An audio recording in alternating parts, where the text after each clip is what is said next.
أول شيء السلام عليكم. ثاني شيء أسألكم بالله، أنا رجال عسكري وجاي من عملي، دقوا علي عيالي، البيت مهدوم.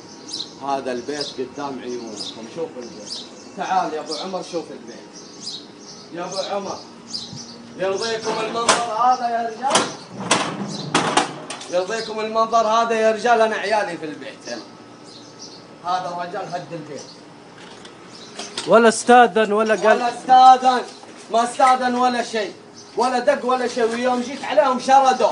هذه السيارة حقتهم حقت الهدم، هذه السيارة حقت الهدم حقتهم. يوم جيتهم هنا شردوا جميعا، ما في تصريح. أنا ناشد المسؤولين وناشد كل الجهات الخاصة. أنا رجال متضرر وأرغب بالحق، يحكمون بالحق لي ولا له. والسلام عليكم.